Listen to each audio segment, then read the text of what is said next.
Hey everybody, welcome to the MMA Heat podcast. I'm Karyn Bryant. What's up everyone? Alan Joban here.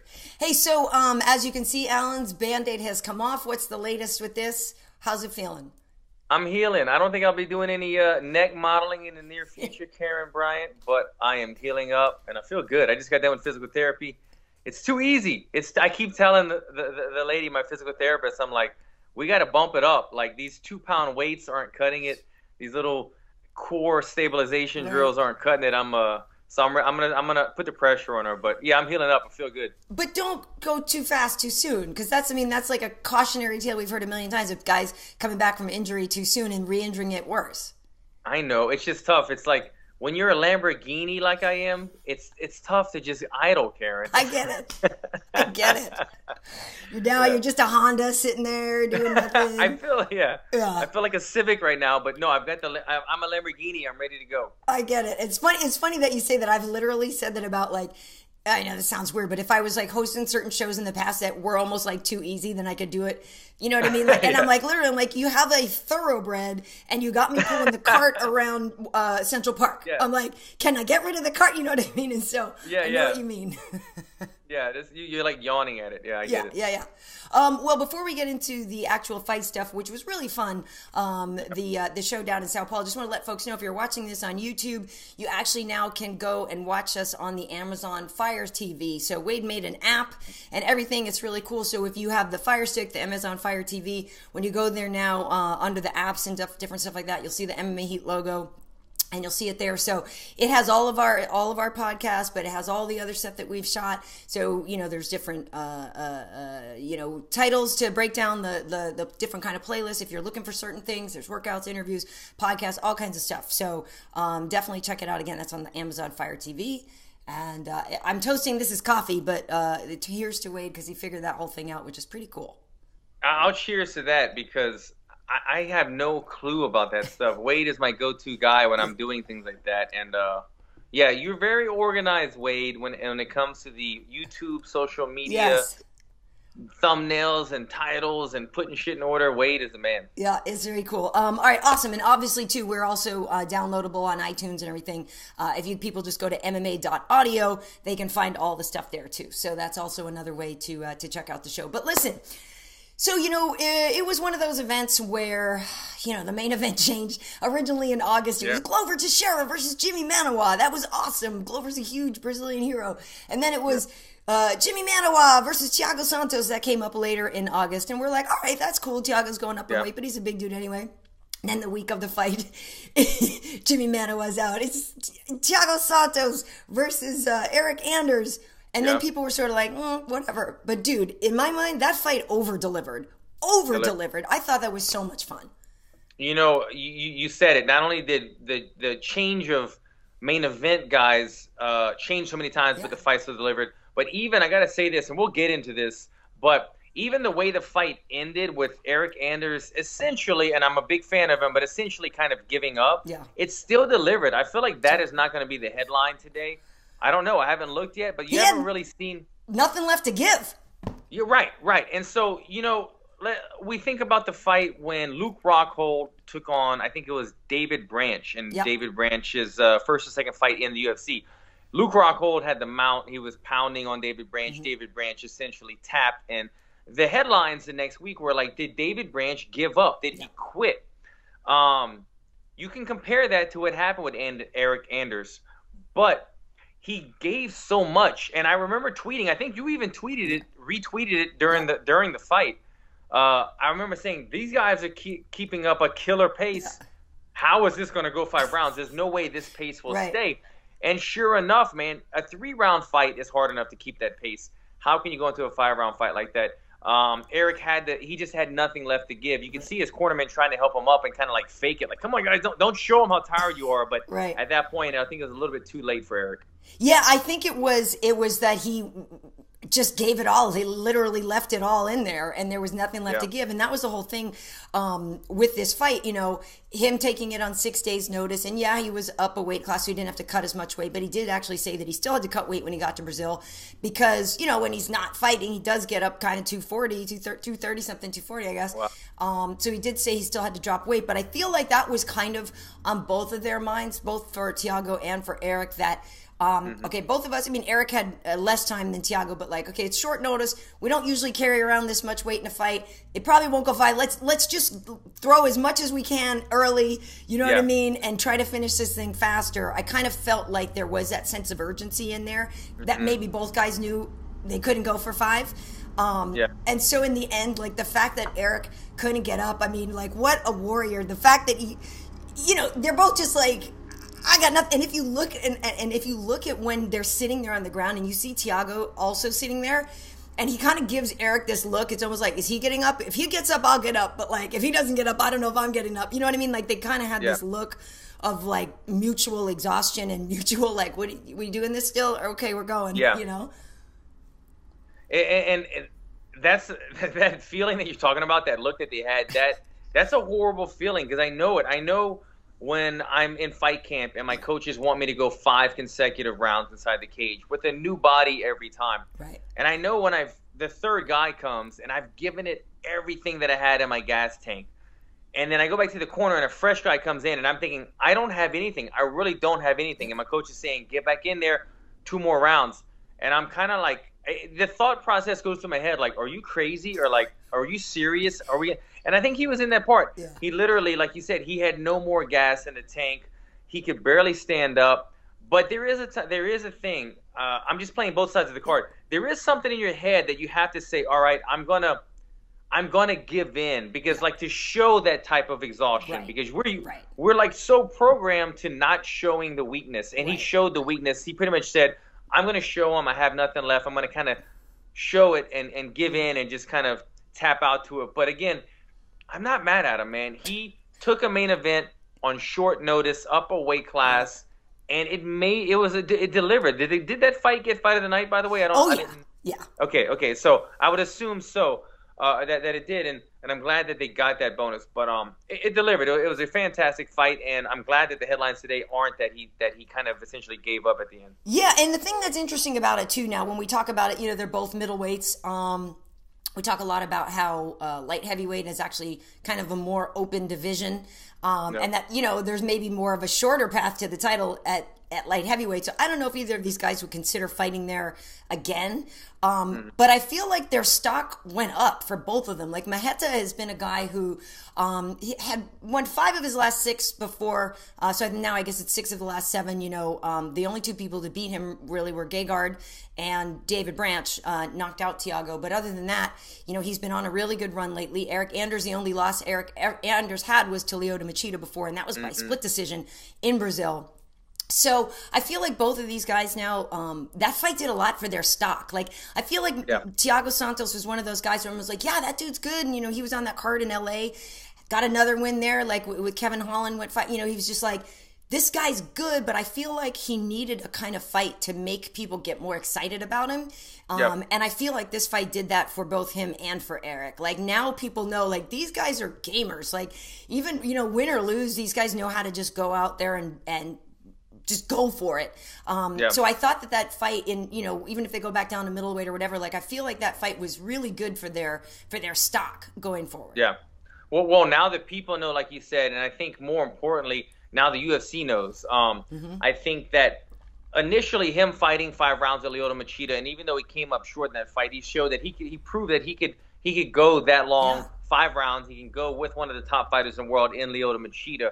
And so that is what got him the slot for here. They said, okay, well, we need a replacement for the main event.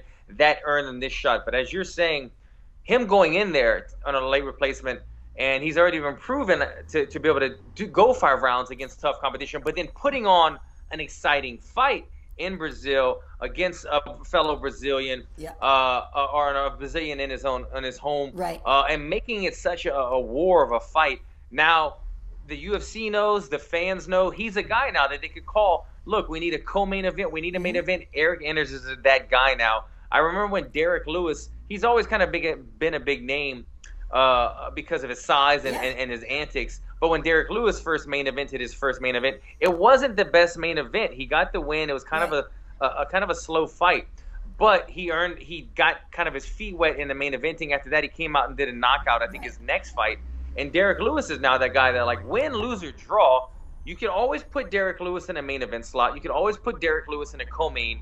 Eryk Anders, I think, has paved the way for himself to now do that in the UFC. And he's a young guy, so he can have a lot more fights in the future. Yeah, I think so. Young guy, right? He's mid-20s, right? Mid-20s, Eryk Anders? Yeah, because, well, he played for Alabama in 2009. So if you figure he's like 8 years removed from college. So he's still, late. Late. Oh, actually, wait, I have it right here. I will tell you. Sorry, please. Of course, the garbage truck is coming. Sorry, folks. Please do. Eryk Anders is 31. Okay, so he's relatively young. Yeah. But his record, is now 11-2. So 13 fights. But what was I going to say? It's funny because I almost don't even feel like you need to like go into what actually happened in the fight, right? Of like whose technique was this? I mean, there were some really serious takedowns. There was a lot of back and forth. Like I just enjoyed it all. You know what I mean? I just remember sitting there at work and we were just loving it and just really excited about the fact that these guys really rose to the occasion and gave such a great fight. I mean, really, I just thought it was awesome, and I'm glad they got the bonus. Eryk's wife is actually Brazilian. So he was saying even though he was kind of the enemy going into that fight, he really loves it there. He said they're actually considering even maybe moving there or whatever. And so I feel like, especially after that fight too, like Eryk will be the home guy if he ever fights in Brazil again. Like I feel like he will have earned himself a lot of Brazilian favor because that was such a great fight. Yeah, I totally agree. The one time that I did fight in Brazil, I came up just short by the judge's decision, but I earned a huge fan base in Brazil. A lot of my followers and fans are Brazilian. And after putting on that type of show that Eryk did, and like you mentioned, his wife being Brazilian, I think he's got a big market there in Brazil now as well. A lot of fan base coming out. For sure. Now, I do want to just say one last thing before we move on to some other fights. If people saw us at work laughing, so I was working with Dominic and Paul Felder, and I don't know if you remember, Alan, when you worked the show with us, we get these files, and you've done it a million times where you say your name, somebody from UFC will be like, okay, say your name in here, and you're like, Alan Joban, and then you say Alan Joban. 3 times, right? Well, right. So running joke, the Thiago Santos one is hilarious because it's so fast, right? They're like, okay, say your name, say your nombre, he's like, Thiago Magny. You're like, I'm sorry, what did you say? And he's like, well, actually, he doesn't say Thiago Marreta. He says Thiago Santos, but he goes, Thiago Santos. And then they're like, okay, slower. He goes, Thiago Santos. That's the slow version, right? And so all day long, Paul and I are just cracking up because every time one of us would say his name, in our head, we're just going, Thiago Santos, right? And so there's a few times when I almost lost it and every time I'd like very slowly be like, Thiago Santos or something. But in my head, I'm like, Thiago Santos. Thiago Santos. Like, and so that's just, if anybody's curious why sometimes we looked ridiculous on set, like cracking up, that's why. But anyway. I love it. I know exactly what you mean. They make you do that before the fights so that the commentators or the analysts, the people working at Fox enunciate, say your name correctly. But look, if you're giving them this quick version of it, then, I mean, that might be what we're going to say as well, so. Yeah. It's actually pretty funny too, and like they'll do 2 different versions. Like Talis Leites will be like, the Portuguese, he'll be like Talis Leites, and then he'll be like for Americans, like Talis Leites. You know what I mean? And it just sounds terrible. Yeah. But anyway, we'll get to Talis. He got a victory as well. Okay, so the co-main event.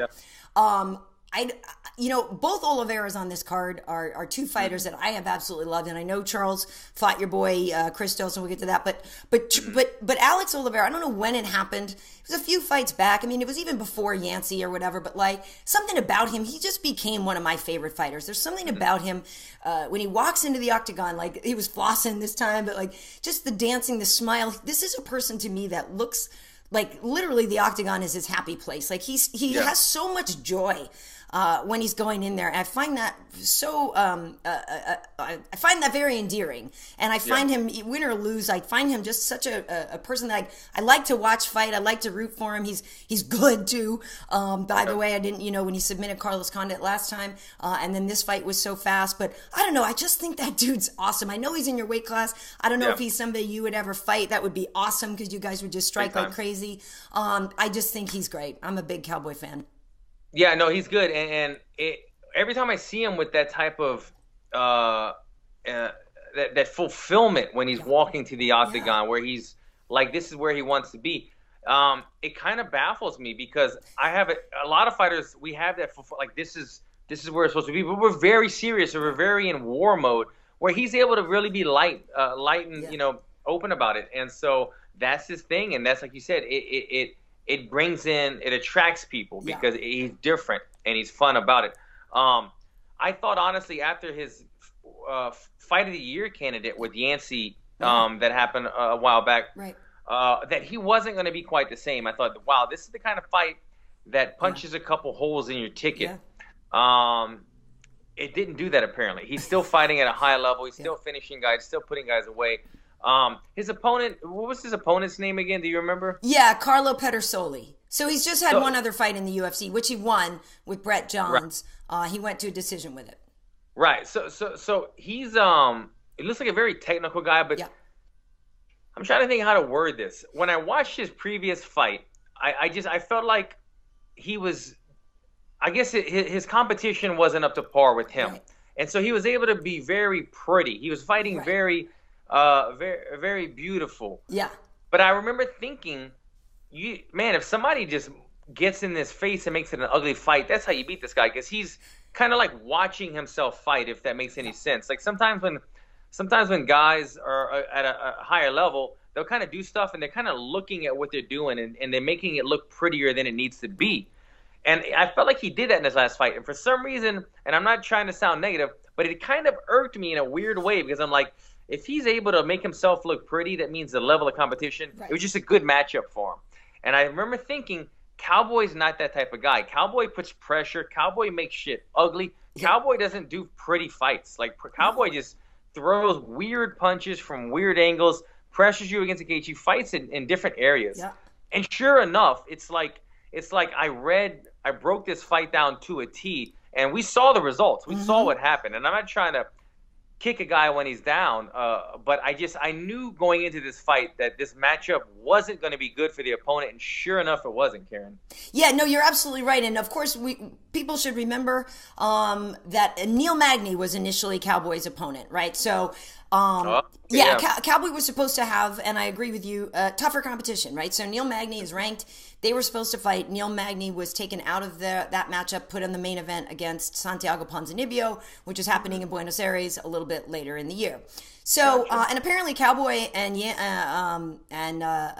Neil actually have a little bit of bad blood, have a little bit of beef. Supposedly they exchanged looks one time when they were in Vegas and gave I know that I was reading this on the Kombachi site, and they were talking about how there was sort of like bad vibes, something. And so there's actually a little bit of bad blood. So I hope we see that fight.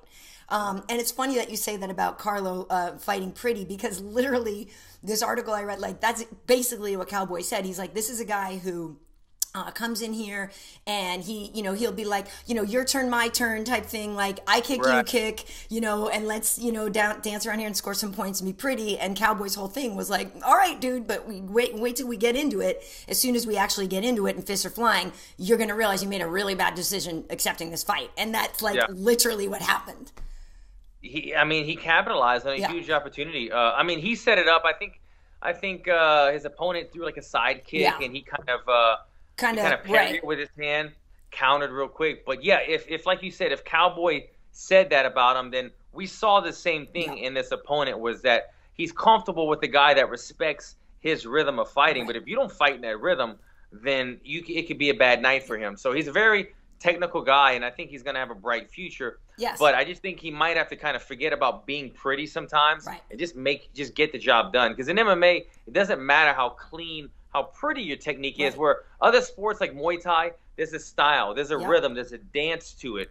MMA, there's no style, there's no dance. It's just get the job done. Right, I agree. And like you said, Cowboy throwing from that really wide stance. Sometimes it's coming from over here, sometimes it's coming from over there. The guy is just a little more unpredictable, but ready to throw down. So hopefully, like I said, that fight for Magny, I want to say that one is in November. I could be wrong. I forget when the Buenos Aires card is. Yeah, I think I remember seeing that. Yeah.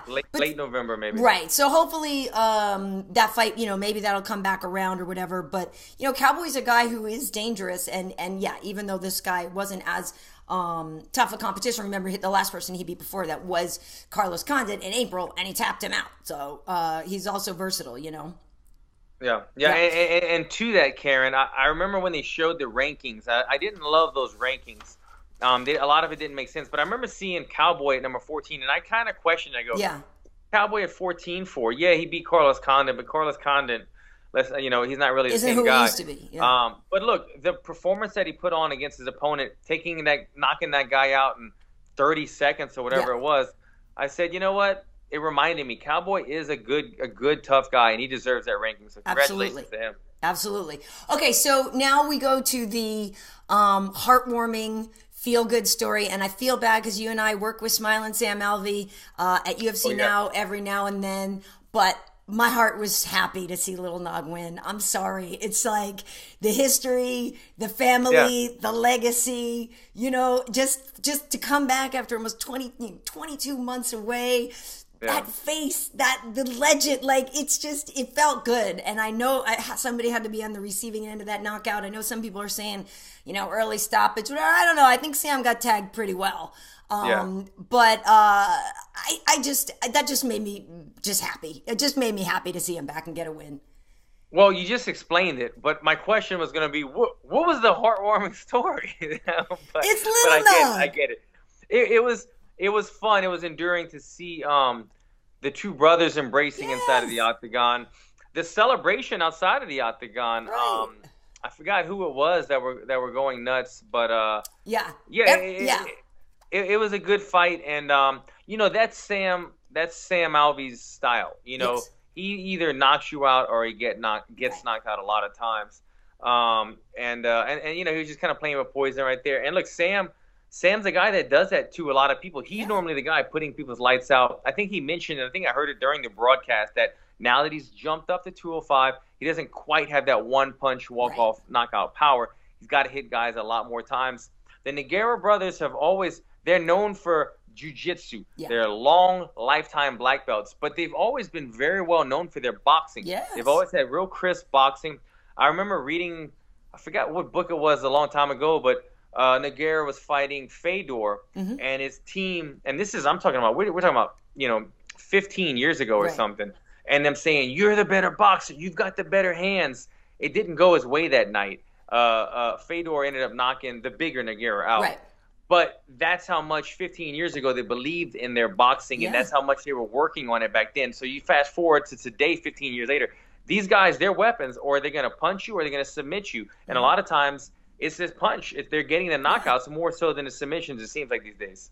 Yeah, I think so. Like you said, they've always been known for that boxing. And Sam has even said, I think you were with us that day, and we were talking about Justin Gaethje and how Justin doesn't wrestle in a fight because a knockout is more crowd pleasing. And Sam basically said the same thing. He's like, I know how to wrestle. I know when I should take people down. He's like, I just don't do it. I'd rather get a knockout or whatever. So he knows better than that. And that's exactly right. So he's got that kill or be killed style. Same thing. Either gets the knockout or gets knocked out.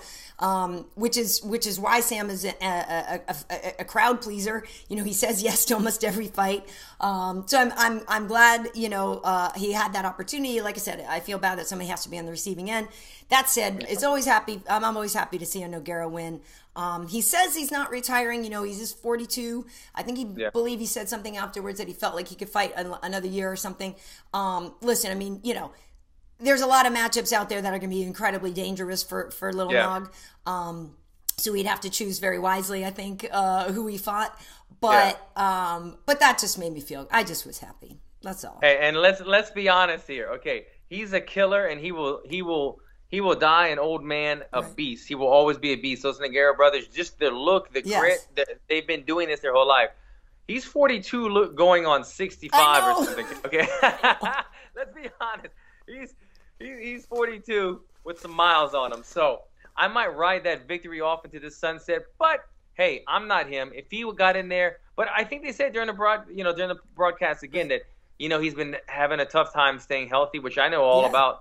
And if he's having a tough time staying healthy at that age, and again, it's not really the number, the age, but it's how he's looked and feels, and he just seems older. We'll see, man. I mean, look, if they can give him a good matchup, then I'm all for it. But I don't think he needs any young assassins that might, get the mount on him and like pound on him. Like, he doesn't need that type of damage right now in his career. So we'll see what happens. But I agree. I was sad to see Sam lose. Yeah. Happy to see them win. Separating those two things. Right. And if someone's gonna lose, Sam is a guy that deals with it very well. Sam Alvey. Well. He brings his kids with him. He's got like 24 of them. He's got like 4 kids. He does. They're trying to adopt another one, I believe. But he brings his whole family on the trips. His wife, we know, corners him, wraps his hands. He did a video afterward. He's got his kids with them. He's like, things didn't go my way, but I'll be back. I promise you, I'll never lose again. Like, he's got such uplifting spirits that he's not going to be depressed for a week like a lot of the guys take it. So Sam will be back. Congratulations to Nogueira. Absolutely. And by the way, his wife's hair color was spot. I loved it. I thought her hair looked so pretty. I loved it. Okay, so one of the other fights, I definitely want to talk about Charles Oliveira because he broke Royce's record for the most submission victories in UFC history. He has 11. Royce had 10. So I'm not sure how quickly. I mean, I think I can't remember if he knew that going in, that he had the potential to break that record, or if that was something he just learned after. But you could tell how emotional he was in that fight. And I thought your boy Christos was giving him a really good fight before then. Really I thought that was a really entertaining fight. Charles is just somebody that I've always liked. There's something about him, like, I feel like there's something like his angular face, his slicing elbow, like he's like this like fighting lizard to me, like that I find so interesting to watch. And like he pulls submissions out of nowhere sometimes. There's just a lot. I find him to be quite a dynamic fighter. But I don't know if people know the story that you were telling about Christos getting back into the UFC. But by the way, even in defeat though, I feel like, again, he is another situation of somebody coming in and making an impact, and even though he didn't get the fight, get the win rather, making a good impact and a great showing in a fight. I think so. I mean, let me tell you something. I want to get to Charles, but Christos, again, this guy's had a tough road in the UFC. Not only did I say he got cut after being like 2-2 or something, whatever it was, and he was injured. He was supposed to fight. He was injured, and they cut him kind of like, because they thought he was inactive or something. It was kind of a misunderstanding. But long story short, this makes like his 4th or 5th UFC fight. This is his 3rd fight in Brazil. Every fight in his UFC, and his debut was against Gilbert Bruns, who's like one of the top grapplers in all the UFC. Yeah, he's amazing. Dorino's amazing. Yeah, amazing. Tough matchup for anybody. Who also submitted Cowboy. He's had a lot of tough guys, what I'm getting at. And 3 of those fights were in Brazil. To come back in the UFC, you have to go to Brazil on semi-short notice and face Charles Oliveira, who is now the all-time leading submission leader in the UFC. Yeah.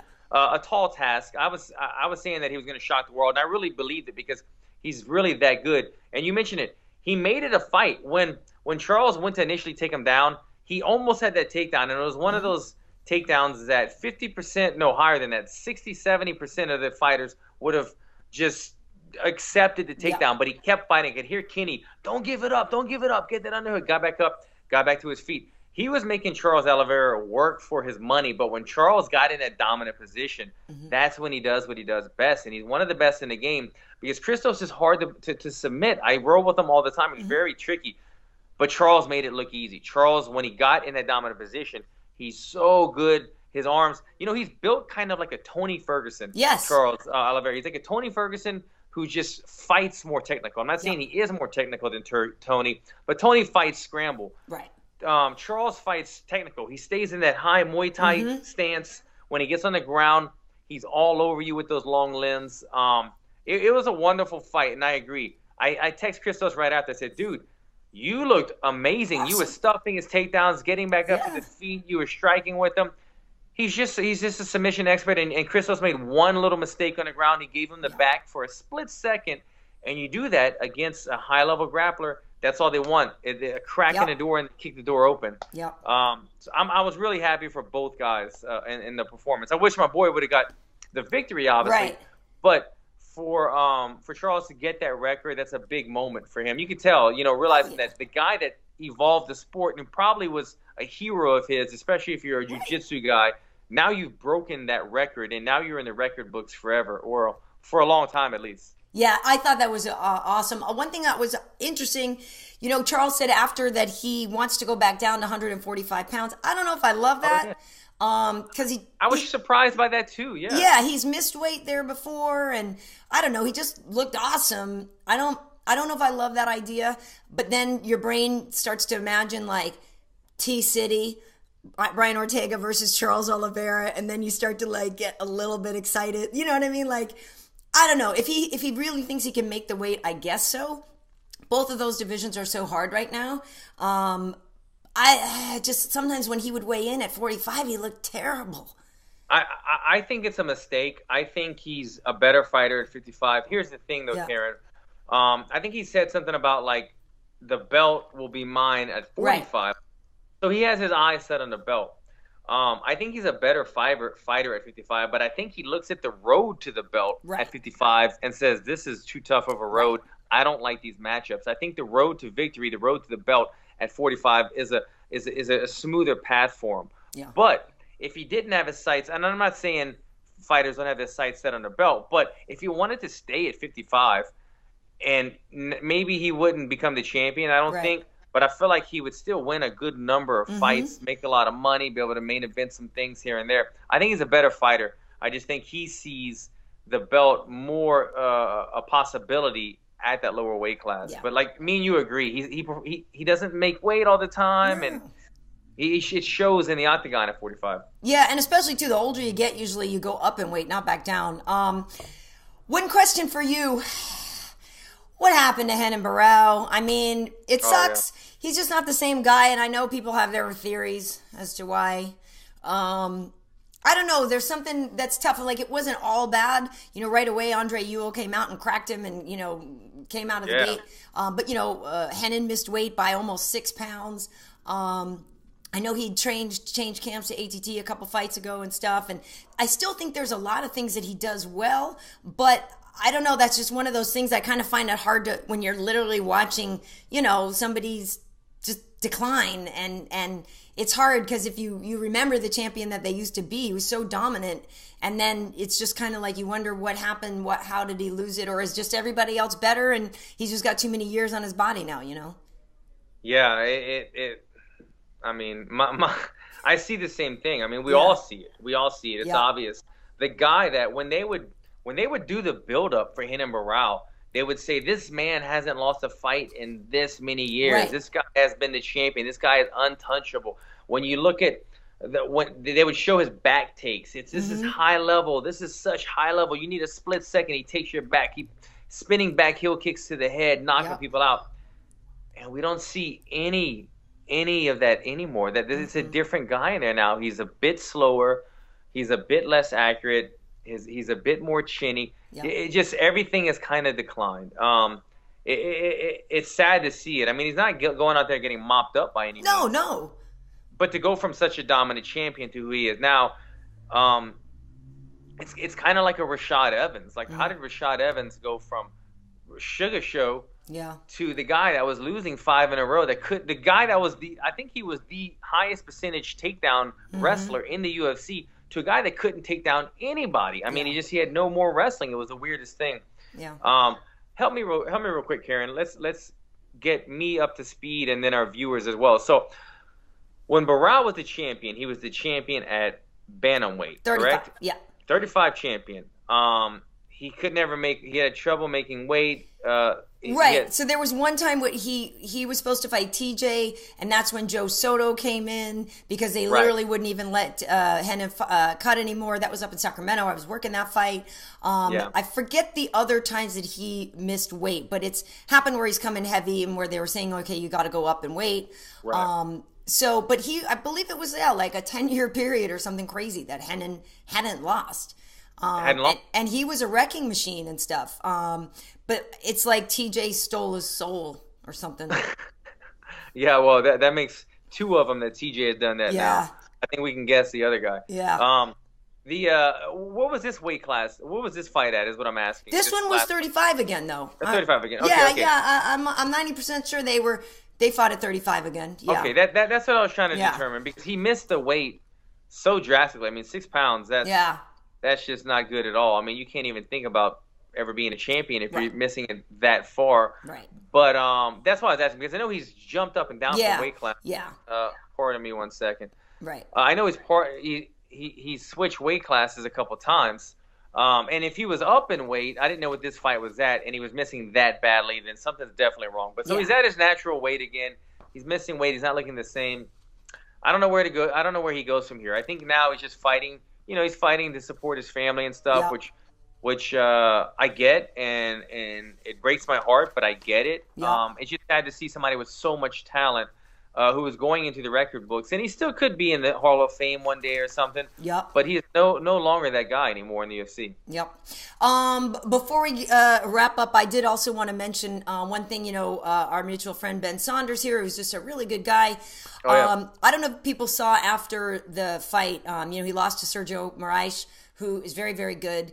And Ben is so good at jiu-jitsu, and the fact that he was submitted by Sergio shows you how good he is at this. But I don't know if you saw this, Alan. Did you see afterwards at backstage, they went through the sequence of how he got finished, and Sergio was like showing him what he did, and they went through everything together. And I just thought that was so great. And I loved that.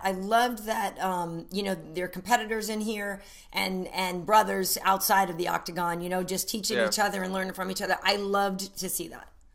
I thought it was great too. I don't quite know though. It looked like Sergio and Ben were working like a omoplata or a gomoplata positioning, but I thought the finish came from like head and arm choke triangle. It did right, because I was on the air with that one, so I went back and was looking at it later, and it was one of those things where it took a long time to get it right. It wasn't like some quick submission, but I think in the end it was a triangle. Right, but I remember reading it as well. When I saw the video, it made me happy. It was just nice to see the camaraderie. But the video that I saw said the same thing, that they were kind of going over one of the moves. And I was just trying to think back if Ben ever had – because I feel like what it might have been was Ben might have had Sergio in rubber guard at one point, and Sergio got out. And maybe Ben was asking him how he got out of that. And whatever it was, to see two competitors – go through that and then go in the back and they're not only to be, you know, to be able to talk and hang out, but to open up the book of secrets after the fight. I thought that was really great of them, and it got a lot of views and a bunch of people loved it. So two good guys, man. Yeah, it really was. But all in all, it was a fun night. You know, I know people initially sometimes don't get excited about cards like this. They look at it, they're like, oh, there's no big huge names or anything like that, but these cards, these sleeper ones, always deliver. And seriously, Eryk and Giagos had a really great fight. Now you will, for the rest of your life, you'll be like, Giagos. They were great, and I went home like happy. I was in a good mood. There were solid fights. Nobody got radically hurt or anything. It didn't look like. So I thought it was good. I agree. It was a good card. And then the main event, as late notice replacements as it was, it delivered, and I want to say it probably out-delivered what the original card should have been. So the UFC has to be happy with their kind of replacement, and everybody's stock went up on that card. For sure. Okay, so next weekend there aren't fights. Obviously, UFC 229 is in a couple weeks. So be out there. That's going to be crazy this weekend. I do have another football game, so I'm heading down to Jacksonville for the Jets-Jags game. That is going to be great. I'm very excited about that. So I'll get a thing about where it's on. You know, usually it's just kind of like a local thing. The regional, when they're like Sunday, such and such, or regional coverage. So I will be that regional coverage. It is the Jets-Jags game. So obviously some people in the New York area would be able to get that, I would think, and down in Florida and stuff, and, surrounding areas, so it should be cool. Again, if you didn't hear it at the beginning, you can look for MMA Heat now on the Amazon Fire TV. Wade created a whole new app, so when you go to that, look for MMA Heat. You click there, and you can be just watching this on your big screen instead of just on your computer. And this week, we don't have UFC tonight, but I do have Tough Talk. So I don't know if you've been watching the season of The Ultimate Fighter. It's heavyweight guys and featherweight women. It's been pretty fun and stuff. So we got another one of those on Wednesday. I got to see it. I don't know why. I guess my DVR didn't record it, so I got to catch up on it. I haven't seen an episode yet, but the real question I have for you, Karyn, Bryant, how is that Proper 12 whiskey taste? What is that?